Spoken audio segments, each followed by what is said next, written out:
Hello, welcome back to the Comic Books Matter podcast. I'm your host, Jesse, and with me today for the first episode of 2021 are two really insightful friends of mine, and they both live in the world of comics. They have immense love for comics, and they both work at comic shops, which some call the lifeblood of comics.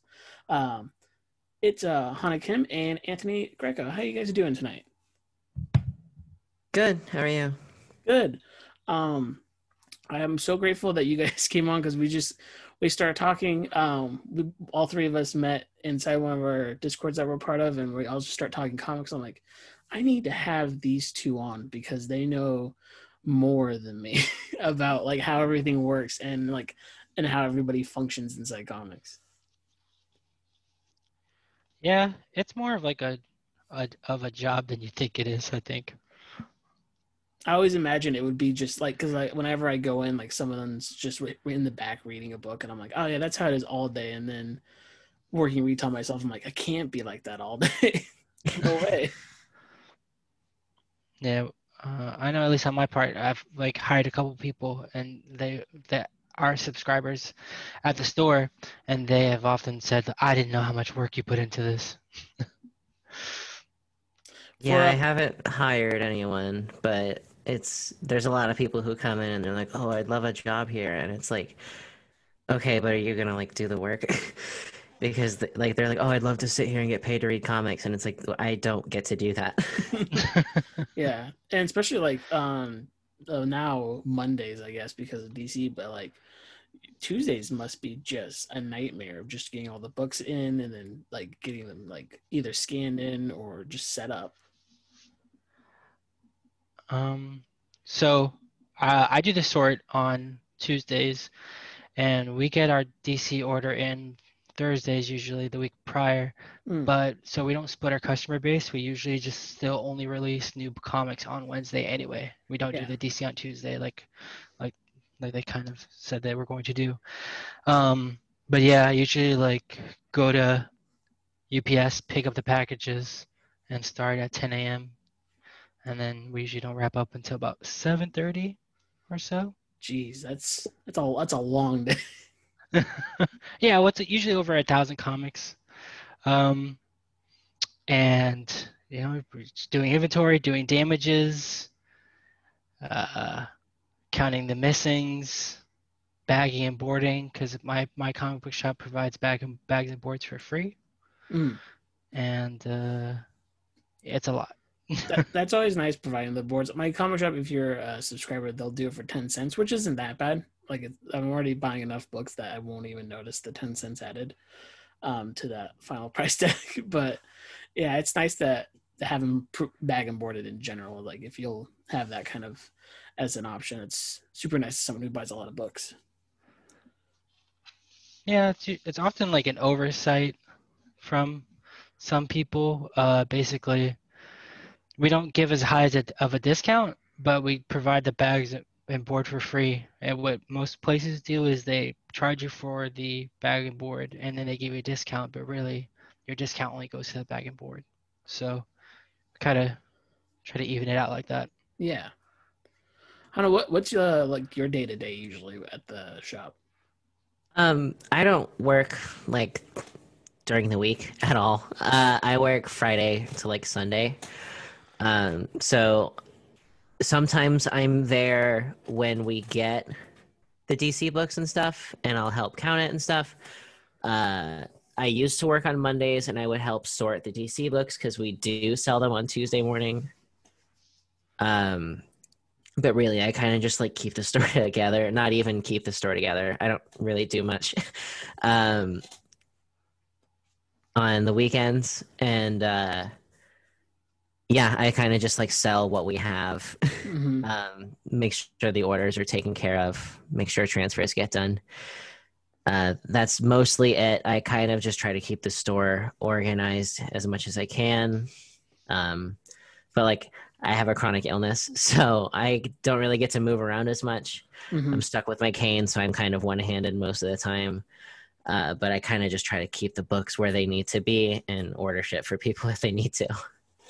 And like that in itself, like the person that manages my shop, like being able to just order something on the drop of a hat like that, and being able to be on top of that is so helpful because I have other friends who have other shops who are like, oh yeah, ordering's a nightmare for us. You have to like keep on asking them to get something in for you. It's like it's not just an easy one time. Oh, yeah, we'll do it right now for you type of thing.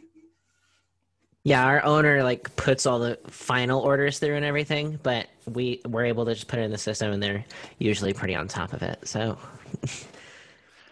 Yeah, as someone who doesn't do like the organizing much, I actually like really appreciate people who do because I don't usually get the time to do it. So people that the people that we have at the shop that make sure all the books are straight and straightened out and make sure that the books are in order or that something's not out of place. Yeah, very helpful because I often just overlook it. And I kind of want to get your guys' kind of origin stories of how you got into comics at all. So, Hana, how did you like discover comics? At, like what age and stuff? And what was like the first books you picked up? I was a kid, like maybe like 5 or 6 when I first picked it up. I grew up on or near a military base for most of my childhood. And they would send out like USO packages of books and stuff like that. And so that's kind of just how I would read them because my parents didn't really think they were like good to read or whatever. Mm-hmm. And then around 2004, I got to start reading on my own and I started reading X-Men. And I'm pretty sure I haven't missed a book since. At least in X-Men, I'm not like really knowledgeable about it at all. I've just read most of them, if not all of them. But I've just been reading a lot of Marvel books and indie books for most of my life. I recently started getting into DC a couple years ago, but it's still not really the thing I know a bunch about. If someone comes in asking about DC books, I usually defer them to someone else. Do you have a favorite X-Men? Like, is there like a team that's your favorite, or just one particular character? I've always loved the New Mutants the most. The current New Mutants. I haven't read the new one with Vita writing it, but like I really was enjoying like the Ed Burson Yeah. run of New Mutants. It was a lot of fun. Yeah, I liked the way they were doing like the 2 stories, Mm-hmm. and they were still published as like issue 1 or 2 or whatever, but they were kind of issue one of their own respective arcs. Yeah, I know a lot of people weren't super into that, but I really liked that. I thought it was kind of just a nice break from everything that was going on, especially sometimes like some of the more quote unquote filler episodes, I guess, yeah. where they were just like nice to read and kind of get to know the characters a little bit more, especially. And kind of with the other X books at the time, especially like the main X-Men book, it felt like nothing was happening really with like the first Mhm. arcs. But with the New Mutants, at least like you can feel with them splitting up the story arcs that they were progressing, kind of like the Rebirth Wonder Woman, how it was past Diana and present Diana, and for like Yeah. the first like 30 issues, and it's like that made it feel like there was actual progression because you could see with each alternating issue.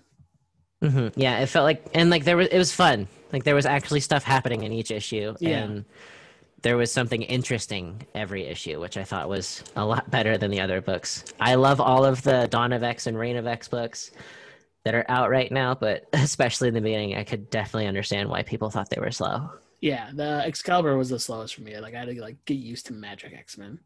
Absolutely. Anthony, what's your like origin in comics? Like, where did you start and like at what age?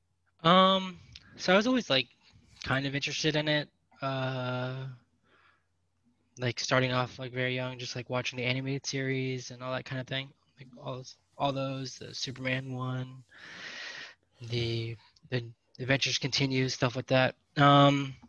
Justice League, but didn't read like comics like much at all, like even graphic novels or anything.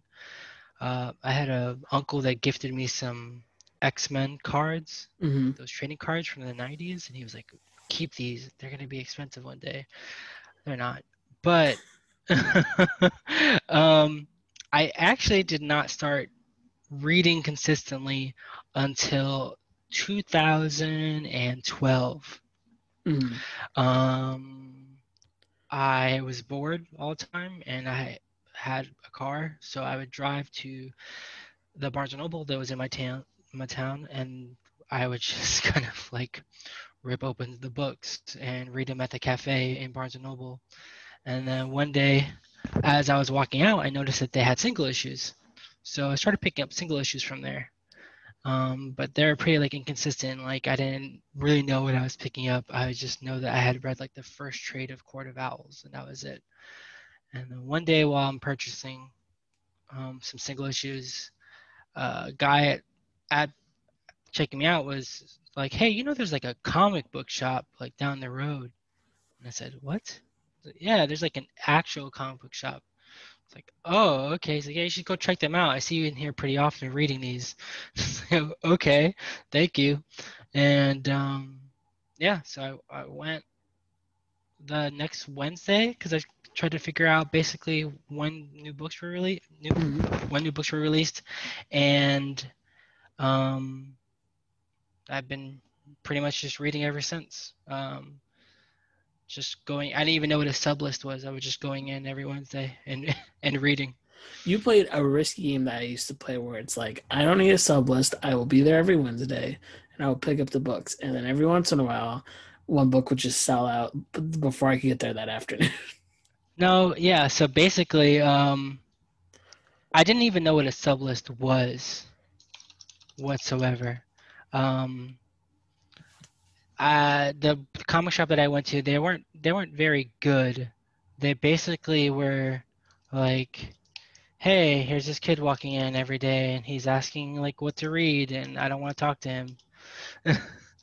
And they never asked me for a sub. They never asked me, like I once prepaid for a book and I didn't even know that wasn't really like a thing. Mm-hmm. And I definitely lost out on a couple of books that I just didn't know. There is something about comic book shops where you either get a shop that's like really welcoming to everybody that comes inside, or there's comic book shops that's really only there for people in their 40s and they don't want anybody else in that shop. And I've come to realize that as the more shops I visit, it's like it's going to be one or the other. They're either going to love me or they're going to really hate that I'm in this shop right now. Yeah. So actually, I remembered what I missed out on. I missed out on Saga #1. Oh, didn't So you the just first, didn't you just get that though? yeah, I've recently righted that that error. But the first time I ever walked into this comic book shop, I saw Saga #1, and I was like, wow, that looks really interesting. All right, where's the Batman? um, the one I remember missing the most, just because I didn't realize it was going to be such a big deal at the time, kind of like that, was Vision. The Tom King Vision, and so like I'm like I need to get these books. I hear they're really good now, and I go back and it's like the 6th printing, and I'm like, not the 6th printing. They didn't want to be that far. And this is before they even like, because at least with independent books, right? Like if they did multiple printings, they do different covers. This is just the red version of the cover, and I'm like, I don't want the red version of the cover. It looks bad. Oh yeah, they're pretty bad at it. Yeah. So you guys both brought in, not brought in, but brought books that you want to talk about that mean a lot to you. I don't know who wants to dive into their book first, but we're going to talk about Mr. Miracle by Tom King and Mitch Gerads, and Wicked and Divine by, I should have their names off on the top of my head already, Kieron Gillen and Jamie McKelvie. I think I got that right. Yeah, I think so. So yeah, whatever book we want to talk about first, yeah, it's up to you guys. It's up to you. You're the host. Okay. So I'll choose between the two darlings. Let's just dive into Mr. Miracle first, because that one's like really fresh in my brain. Even though I did read Wicked and Divine Volume 1 today, but for some reason Mr. Miracle's in the forefront still. So Anthony, you want to talk about Mr. Miracle? So like, how did this come about? When it came out, like, how did it hit you in your life? Honestly, I didn't realize how it hit me in my life until the ending. Mm-hmm.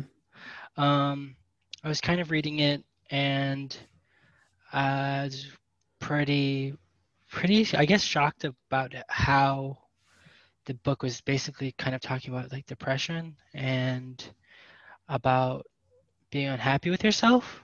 Mm-hmm.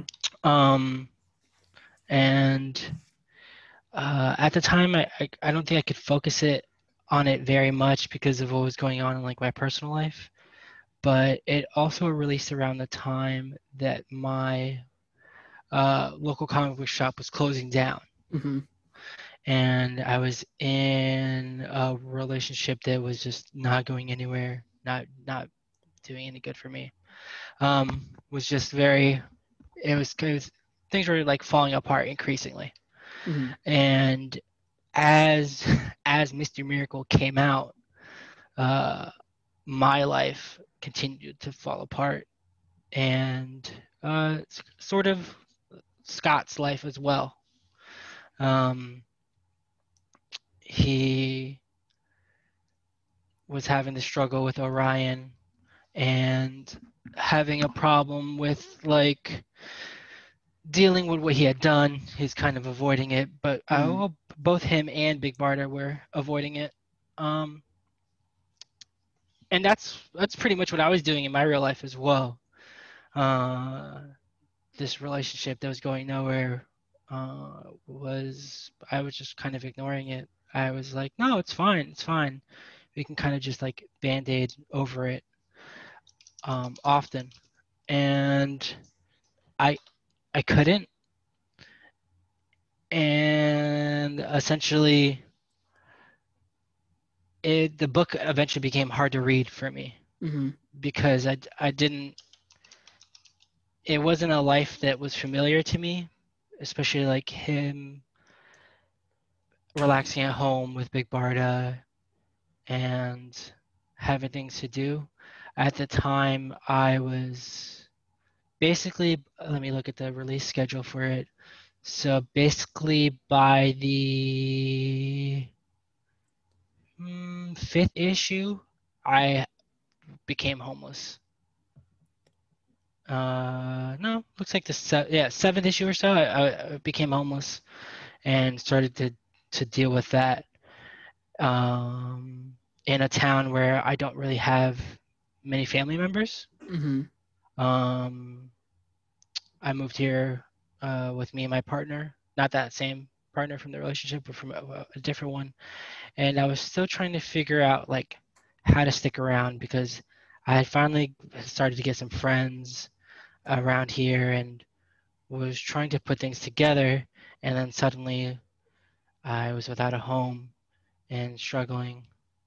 And it kind of ties in about how I started working at a comic book shop as well, because I was looking for the new Mr. Miracle since my comic book shop had closed, and went into the one I work now. It had only been open a few months at the time, and he had a couple back issues of it, and that's where it started the relationship, the working relationship there. But when I was removed from my home, that was actually, I met Tom King at that time. Oh wow, really? Yeah. I met him. It's kind of like a Grant Morrison in Animal Man type thing, where it's like, wait a second, this is the man behind the book. Yeah, it's actually my first convention, and I saw him walking around. He was looking for like wrestling figures and stuff like that. And so I was able to like speak with him a little bit about it, and also talk to him about a little bit about wrestling, which was surprising. He was like looking for like a wrestling ring. Yeah, that is a little surprising. I mean, I guess maybe just for fun, but like, never thought of Tom King as a wrestling fan. Well, I don't know if you keep up on his Instagram, but it seems like he buys a lot of toys. Yeah, mostly for his kids. I say with the fake quotations that no one can see. Yeah. So that basically happens, and that was the first month. That was actually my first week of experiencing homelessness when I met him. And so a lot of those issues I just kind of read in my car. And they stuck with me, but I couldn't really figure out why. it wasn't until I met him in 2019, and this was after everything wrapped up. Mm-hmm. Because the book ended in November of 2018, Mm-hmm. and I was getting some books signed by him, and I asked him to sign for a friend who was stuck at home working, Mm-hmm. and kind of explained to him like, hey, when I first met you a year or so ago, I didn't have anywhere to live, and this is kind of a year later, and I help run a comic book shop. The owner likes to say that it's my comic book shop. He just pays for it. And I may even like own it one day. And he was like, that's great, man. I was like, yeah. And he was just kind of explaining to me like what Mr. Miracle was about and how you can always escape no matter what situation you're in. And he wrote that on a book for my friend that I was getting signed for him, that you can always escape. And that's when I realized that that's what I had kind of done Yeah. through homelessness was comics and finding kind-hearted people like like a Funky Flash, like a Big Barda, someone who's they're going to be there to support you, but not tell you what you want to hear. And that's kind of what I needed in my life, and that's what I found while I was like couch surfing and sleeping in my car. At one point, I was even sleeping in the floor of the store. And reading back now, it is about depression and suicide, but it's more about being okay. Mm-hmm. Yeah. and knowing that you can always make it out. Yeah. And I think that's one of the things that at the time of all of the books he was writing, people kind of like, Tom King's just writing depressing characters. Well, it's like, well, yeah, but Mr. Miracle at least has the kind of the answer of how to be at least happy with yourself. Maybe not cure, like there's no cure for it, but at least happy with yourself enough to survive and keep on going. Hana, when did you first read the book? I read it. The first time I read it the full way through was last year, but the first time I read any of it was 2 years ago, I think. I was just kind of like flipping through some sampler packs and stuff, and I was looking at it, and I noticed the art was really interesting, and so I kind of flipped through it, and I was like, oh, that's really cool. I want to look for the first issue or whatever, and then I just never found it. But then when I started working at my shop, we had it on the shelf in trade, and so I read it, and I immediately fell in love with it. And after a little bit, I was like, I have to own this. And so like I ordered the hardcover and I got it signed, and it was like I like mailed it in to get signed. Yeah. I mailed it into I think Midtown to like get him to sign it while he was there. But it's just like a book that meant a lot to me, and I've wanted to do digital art for a long time, and something about this like told me that this wasn't traditional media. Not that like it's any worse or anything like that, but I was just like, something feels different about this. And then I found out that he does 90% of his art digitally, if not like if not all of it. And that really spoke to me, and just like the way he incorporates the digital parts of it with like the more traditional aspects of the art, I think it's just really interesting. And the story itself and the way the art and the story weave together was just so beautiful to me. And I've never read a superhero book. At that point, I had never read a superhero book that like spoke on something that poignant in that way. Yeah, it's weird because especially when this came out too, it was like in the middle of Rebirth, and Rebirth is such a positive run of books, kind Yeah. of. So this felt like a very '90s Vertigo book being slapped down in the middle of this is the happy moment of DC though, and it was a very jarring book to pick up because it's like it opens up with Scott Free trying to commit suicide, and Yeah. Like within pages. yeah, and it's just it was just like this can't take place where the rest of the world is happening right now because everybody's too at least kind of happy comparatively to this. So yeah, it's kind of bonkers how they got that the fly with everybody. Yeah, it's and I guess like what kind of like true to life, it's kind of interesting like how nobody really addresses it as like Yeah. aside from Scott himself and Oberon at the end, along with the like the visions of people that he's seeing. Um, People kind of just like talk around it a little bit, Mm-hmm. especially Barda, but he that's what kind of happens like in because people think it's like too touchy of a subject Mm-hmm. often, and I mean it is, but sometimes those people just want to talk to someone, Yeah. uh, and Scott doesn't really get that because there's too many things going on in his life, uh, whether it's Orion trying to put him on trial or finding out that Big Barda is expecting. Um, It, there's too it many things going on for him to deal with, like his personal life, and I mean, that comes out in the book as well around near the end. yeah. And when it comes to mental health too, it feels like you get one of two responses for people who don't want to talk. They either change the subject or they kind of beat you down. And that's what Orion and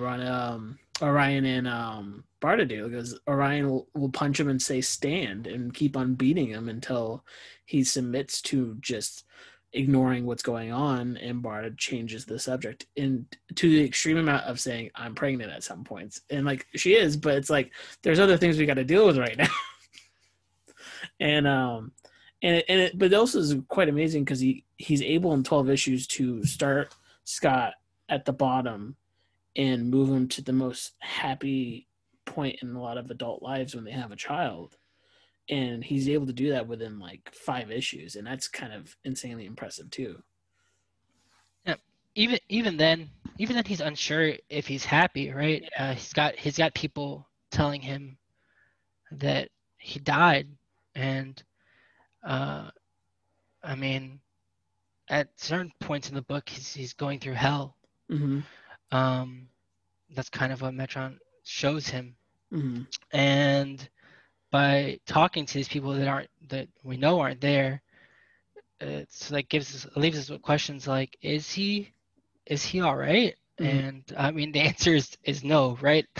Yeah. The answer is, and he probably never will be, but as long as he understands that and that there's stuff kind of worth living for, then he can work through it.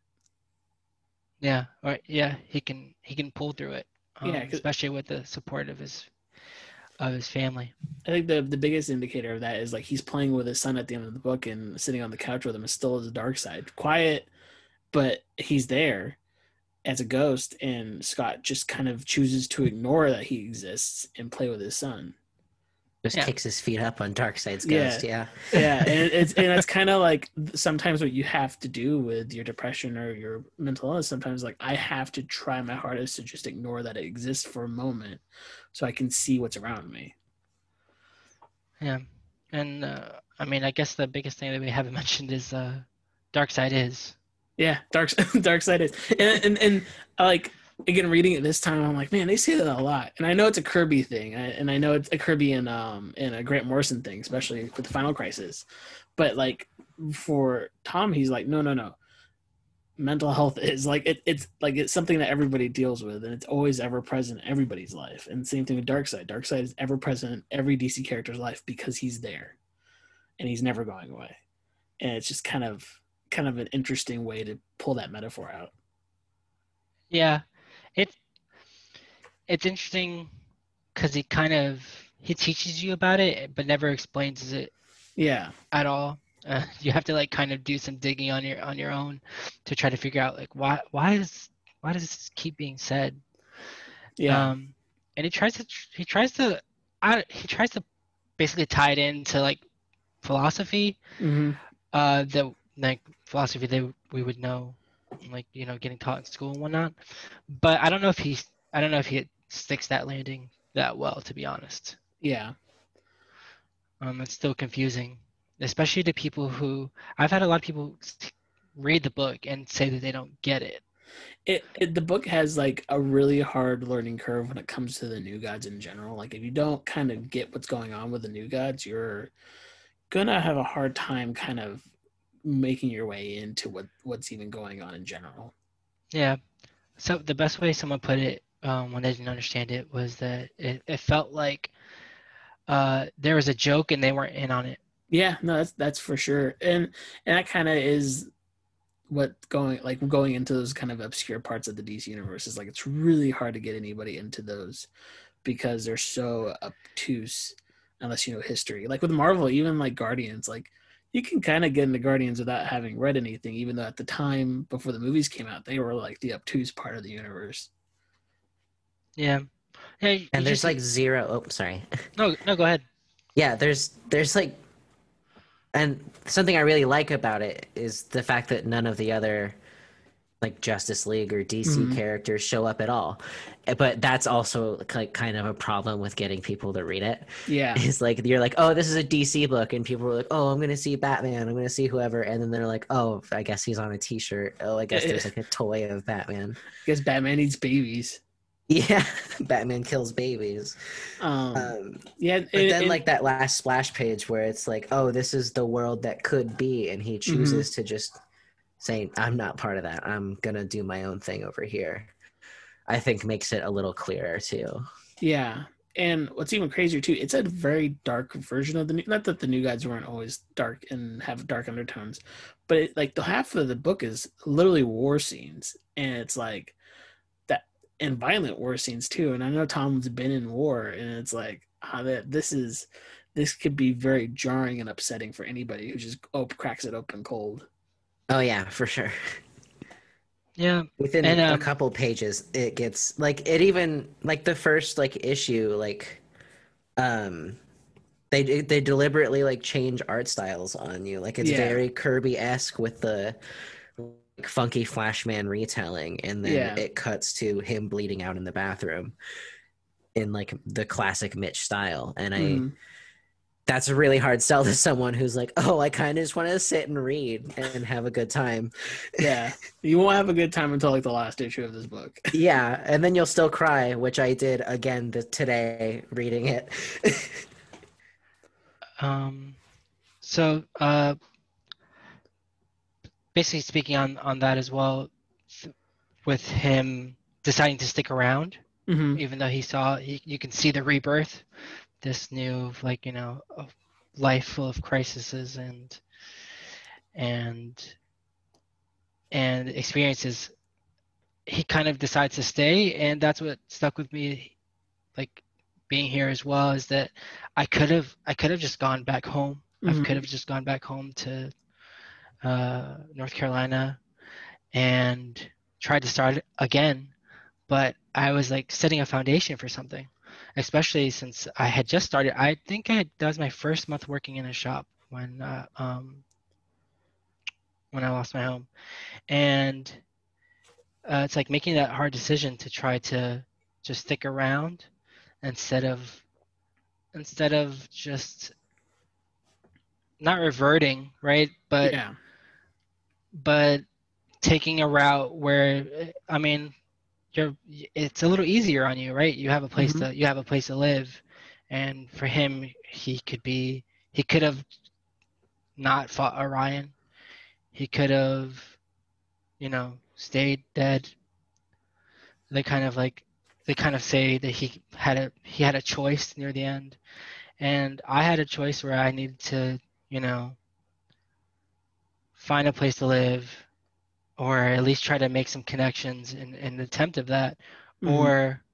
or go back home, and I didn't want to. I wanted to I wanted to try to make it work. And Mr. Miracle, he makes it work by being High Father and being a father, being High Father at the same time. Yeah, and making extremely hard decisions that he knew he had to make that others just wouldn't. And then at the end, realizing that he doesn't have to, because like he asked the clerks, like, do I give up my son? Yes, I love that he asked like a Party City clerk for this, but he's like, do I give up my son to save millions in this war? And the clerk's like, yeah, you should, because the happiness of others is like the multitude outbeats the one, right? And at the end, he's like, no, what? I can do both. I have a way. Like this is me. This is my job, is to do the impossible, and that's what he does. And also shout out for them sneaking at the very end the Adam Strange T-shirt teasing like Strange Adventures. Oh, yeah, I guess I did. I just realized that now. Yeah, when they were like teasing teasing Strange Adventures, Mitch is like, it's somewhere in Mr. Miracle, and everyone's like, where is it at? He wears so many shirts. Yeah. So moving on to the second book, though, Hana, you picked The Wicked and the Divine. What about that series as a whole kind of impacted you, and how'd you find it? I found it through the Young Avengers because Jamie McKelvie and Kieron Gillen. Actually, I'm pretty sure everyone who worked on this book worked on the Young Avengers. And I really loved that run of the Young Avengers several years after it ended. I didn't read anything but X-Men until maybe 2016. Except for like maybe, you know, some of the Avengers stuff or like a Justice League annual or something, the easier reading. But I especially hadn't really read any indie books or anything like that.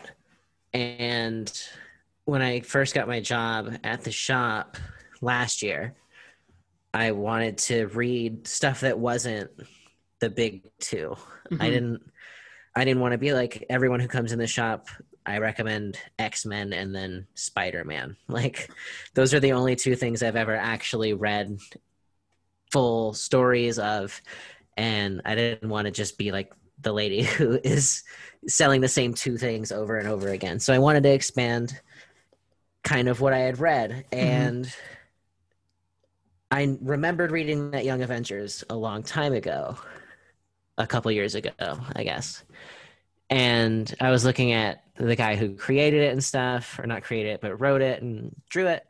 And I saw that they had worked on this together. So I said, all right, I'll check that out. And we had the first trade at my shop. So I picked it up and I read it. And the art and just what they were doing, even in like the first, like, I guess the first issue. I only ever read it in trade, but like there's the big breakups of each issue, just like in every trade. But even just like the first like issue just really grabbed me, and what they were doing was really interesting to me. I always loved like the Percy Jackson books when I was a kid, and like the Neil Gaiman's American Gods, like those kind of modern takes on mythologies. If you do that, I'll probably buy it.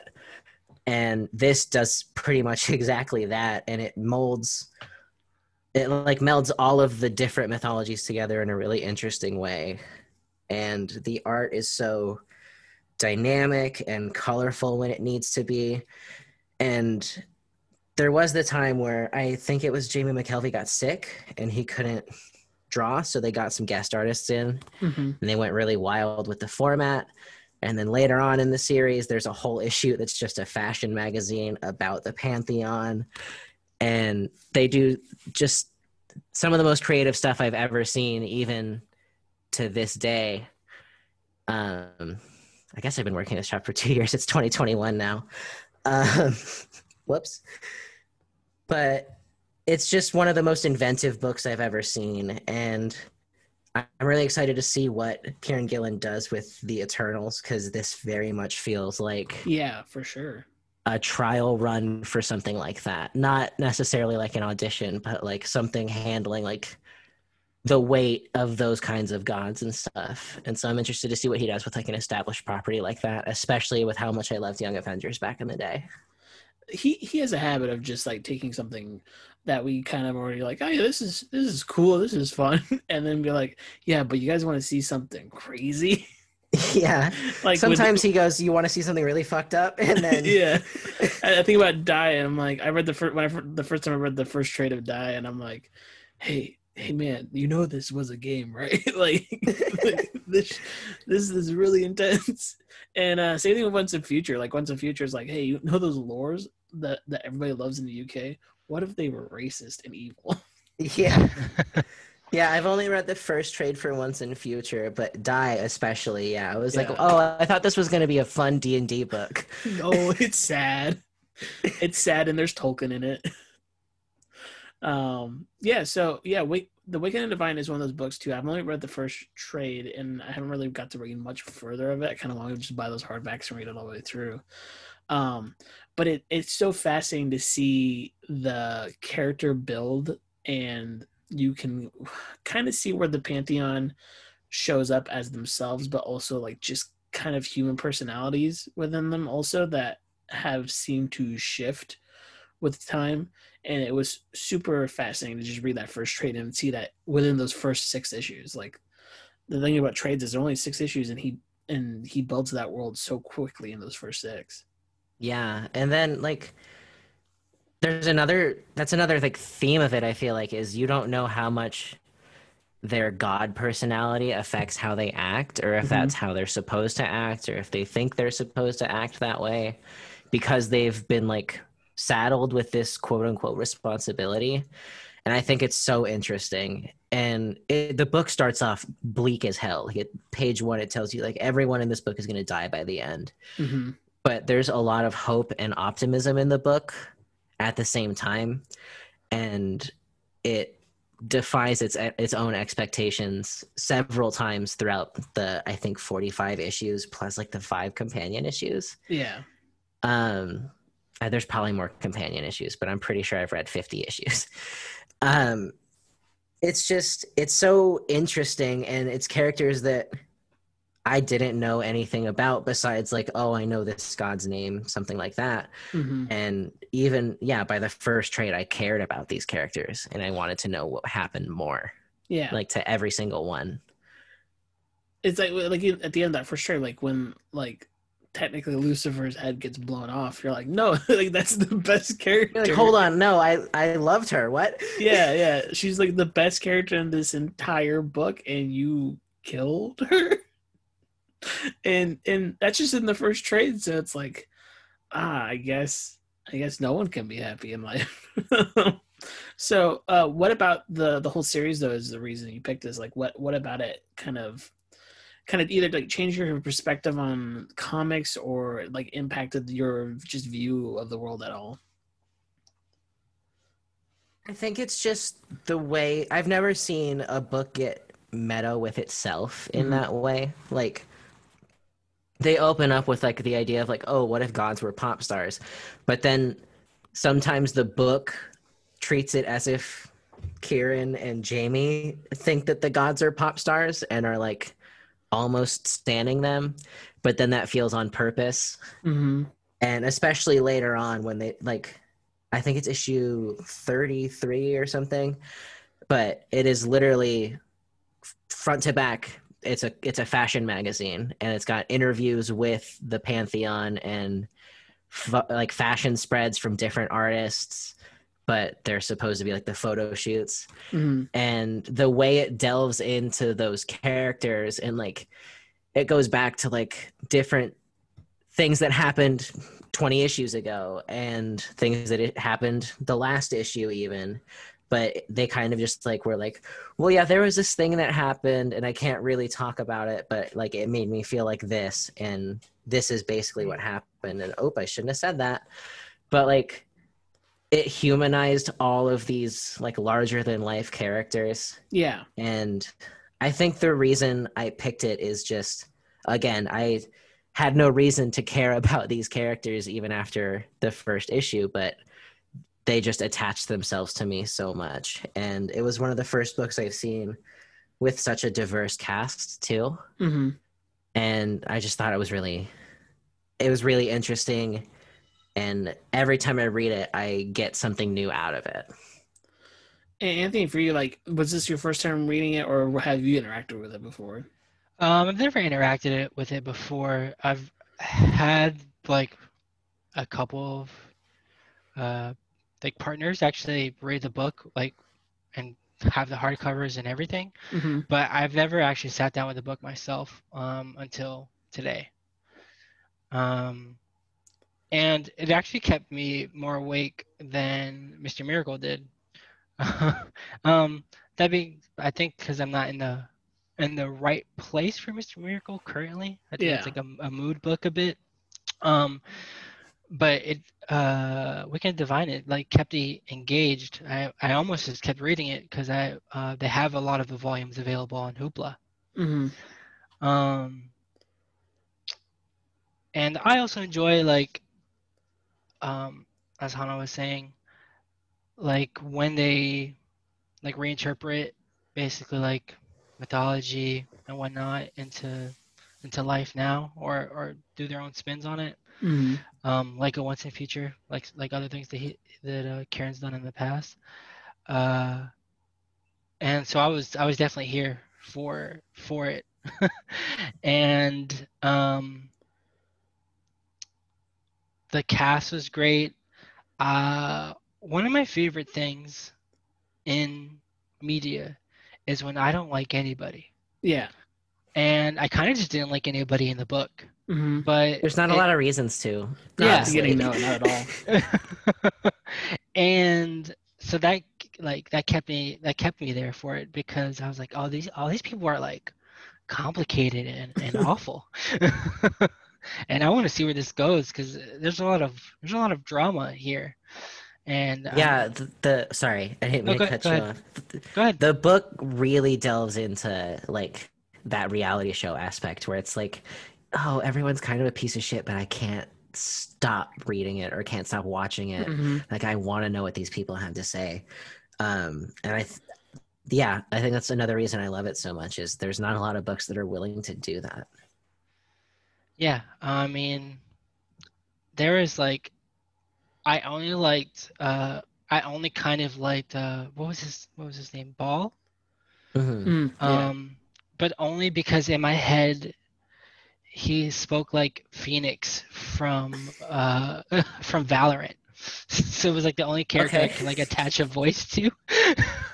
And I was like, yeah, this guy looks cool as hell. But everyone else, like, I was like, these people are kind of just shitty. Yeah. Yeah, the only reason I got attached to I think Lucifer goes by Lucy in there, but like the Yeah, only reason I Lucy. got attached is because she seemed to kind of care about the person we were supposed to be following out of everybody else, and she was like, "No, I want you safe still, but also can you help me out with the situation?" And then at the end, that person ends up having Lucy's power, and like again, I don't know where that goes because I haven't read further, but like that kind of like leads into me thinking that she did care in some more sense than we have seen so far. And so like that's why like at the end I'm like, you really did have to go off and blow off her head, I guess. Okay, whatever. Another thing I enjoyed was like the book kind of just seems like a book for a lot of people.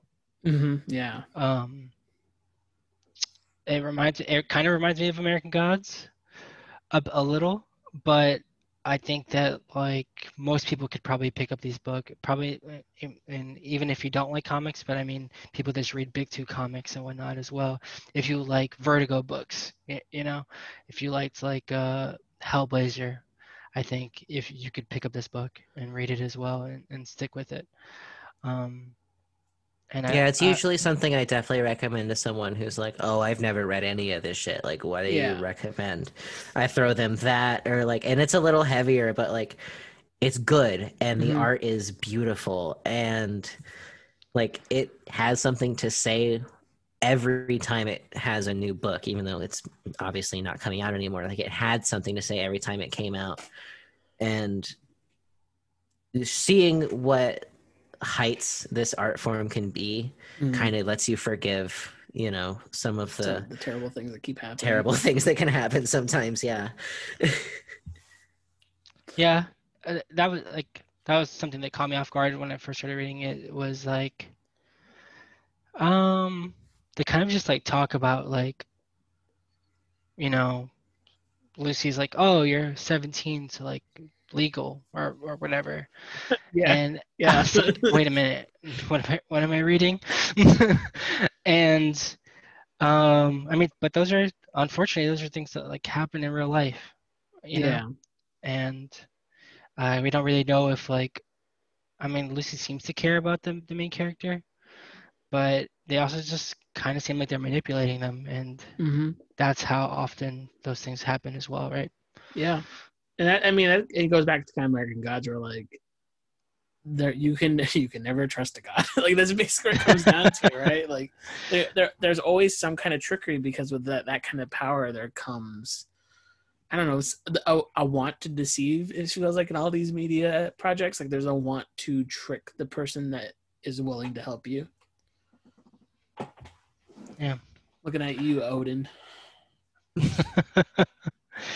Hana, have you read Loki? Sorry, Journey into Mystery by Kieron Gillen. No, I haven't. I've been That's meaning really to, and I good. just got Marvel Unlimited, so I'm gonna see if it's on there.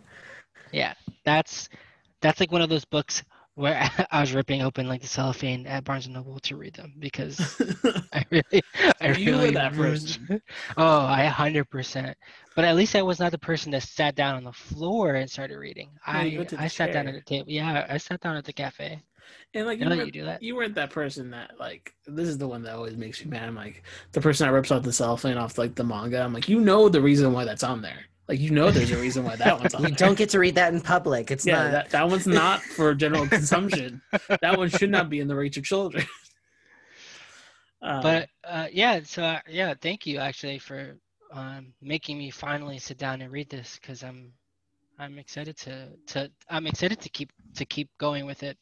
I definitely have been bouncing off a couple of books lately. Also, even up to Kieran to like get amazing artists for literally every single one of his books, it's kind of, I mean, same thing with Tom King, but it's kind of unfair because he has Jamie on this, and on Young Avengers he has, I don't know, he has Dan Mora on Once and Future. He has I'm gonna pronounce Hans. it. Yeah, Hans Yeah. on Diet, right? Yeah. And Yeah, he has then Hans on who's there. doing Internals? It's the guy who did Thor with Jason Ribic. Ribic? Yeah. It's like, where's John Romita Jr. on your books? Like, you need to have a so-so artist to kind of keep you humble. Please, no, don't do that. Don't make John No, Romita but I think Jr. about the same thing with King. Like, King goes from, well, just Gerald's is his, Mitch is just his cohort and everything now. But like having Doc on Strange Adventures, and Jorge Flores on Rorschach right now, it's just like, man, you are unstoppable when you have these powerhouses with you. Yeah. But Wicked Divine, and also the covers are great. Oh yeah, those are some beautiful covers. Yeah, and they're all just beautiful. Every single one. Yeah. So I have a couple questions to kind of wrap up, just not about these though. One question, and I asked this about basically everybody because I feel like everybody has an answer, unless they're already doing it. Is there a series or a character that you guys want to crack at yourselves as writers or even artists? That's a good question. I've never I've had a joke about doing like an old man Bruce book. There you go. But like don't acknowledge that Dark Knight Rises exists or Returns exists. Just like only acknowledge Old Man Logan exists. No, yeah, no. It's not even like kind of like those. Is that strangely enough, like The Sopranos made me think about doing a book like this. With like, I don't know if anyone's here has seen it, but there's like a character who kind of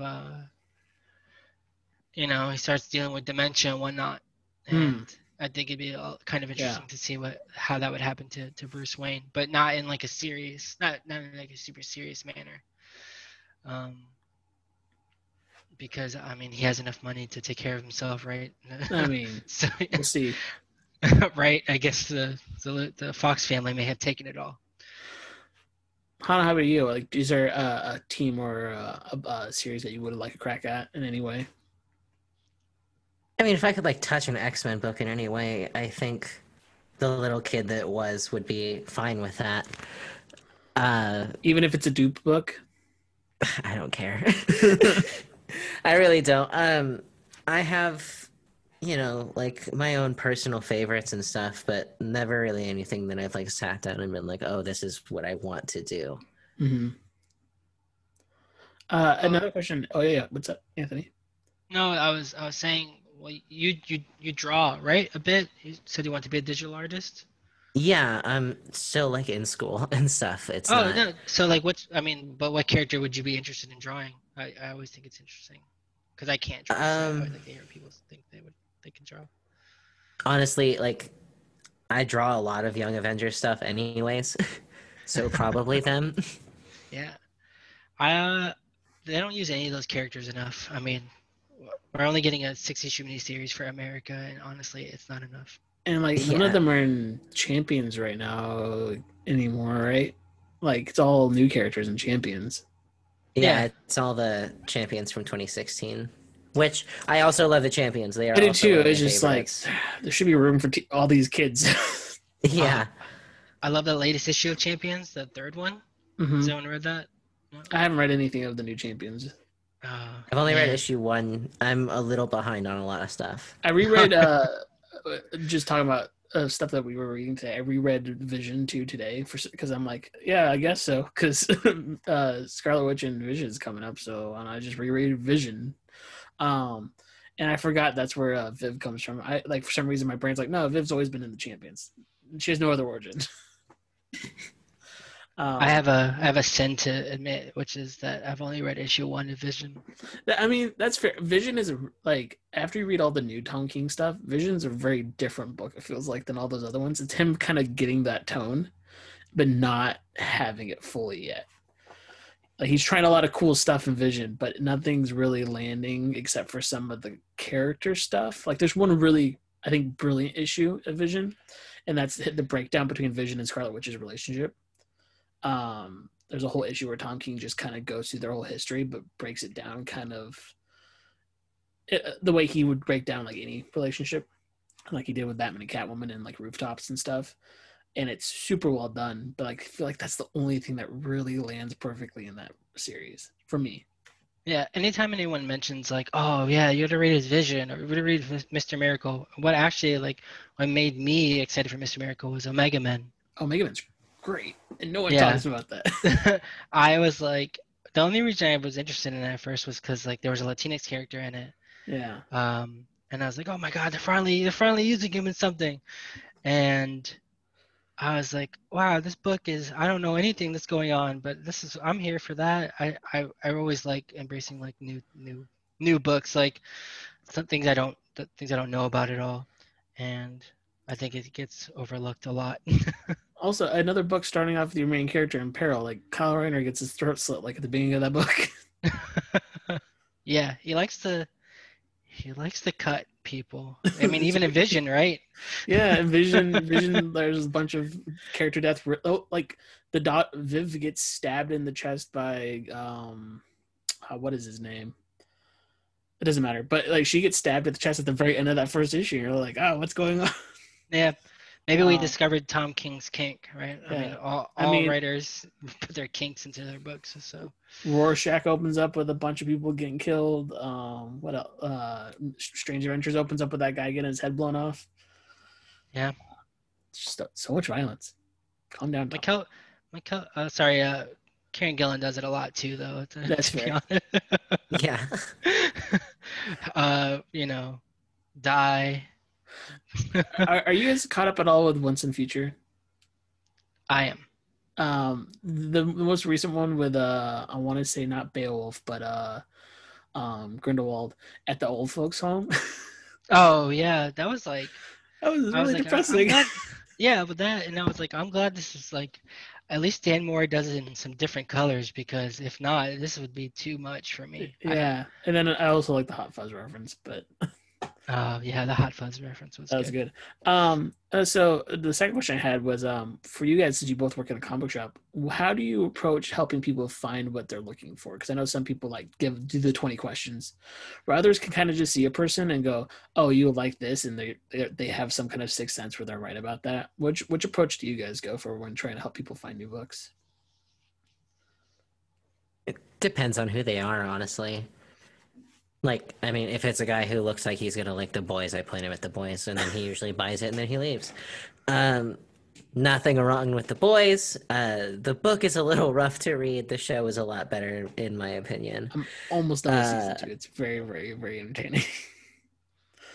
yeah, the book is I've never touched the book, but I know from Ennis's other stuff that it's probably a lot more messed up. yeah, there's a lot of toned down stuff in the show that I think works a lot better in context And versus also what just, happened in the books.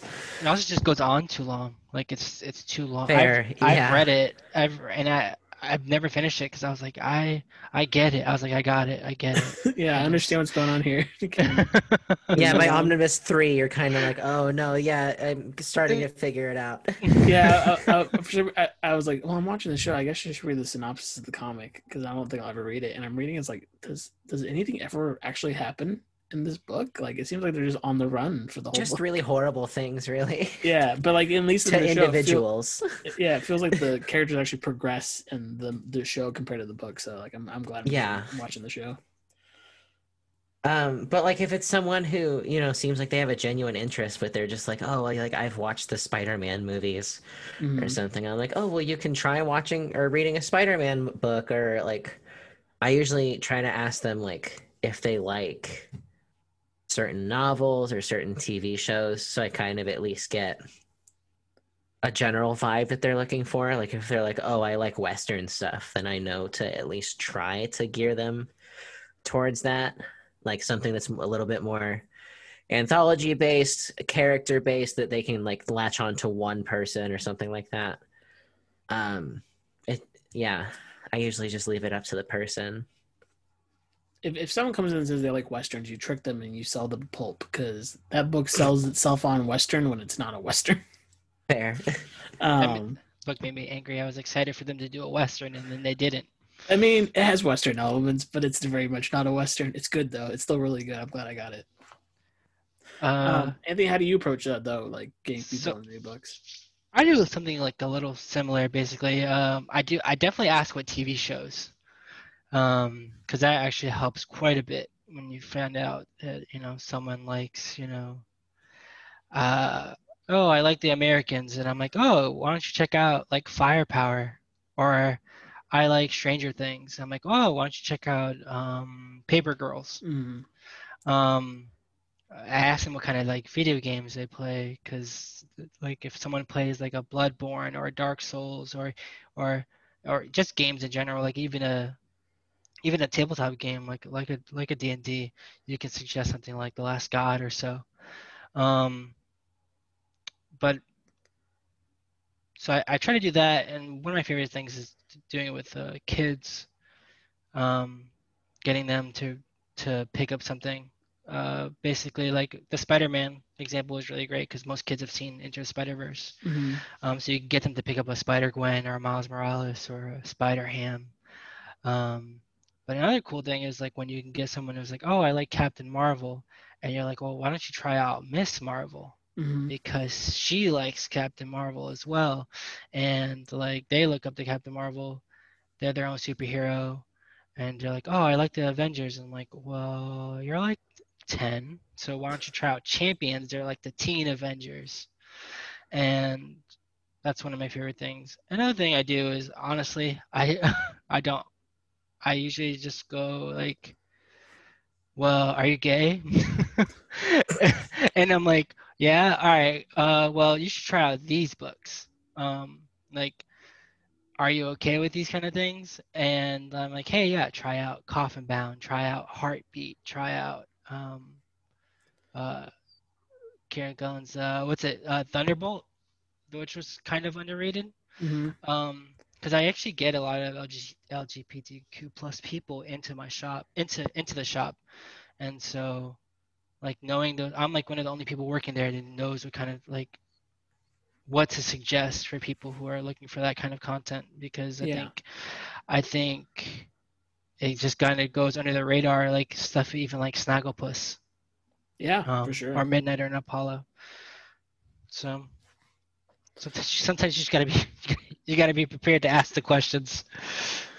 And the last question for you guys is, other than the books we talked about today, what is one book you think everybody should read or be reading right now? That's a tough one. All right.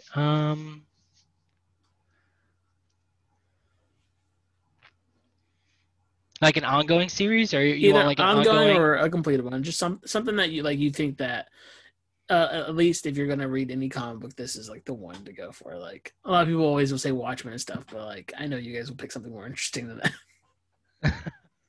All right, Hellboy. For completed things, I think everyone should read Hellboy. That book, I found it during the quarantine, at the beginning of the pandemic, and easily probably my favorite character ever. That's like not a superhero. That's not a Nightwing, basically. It's just Mignola does something great. Like he captures something that goes past comic books with those first like 6 volumes, in a way that I don't think many people have done, especially outside of the big 2. How about for you, Hana? What would be one like series or book that you would tell everybody they should read right now? If they like Spider-Man and they're not like a kid, I typically go for Spider-Man Life Story. Okay, yeah. I think it has a lot to say about like aging, and not just aging, but growing up, and like dealing with the shit that happens to you, and just like not even just rolling with it, but figuring out how to get past it. And it's something that you don't see superheroes deal with, but like Captain America gets older, and Spider-Man gets older, and so does Mary Jane, and that's something you don't see, and you don't see them wrestle with that ever.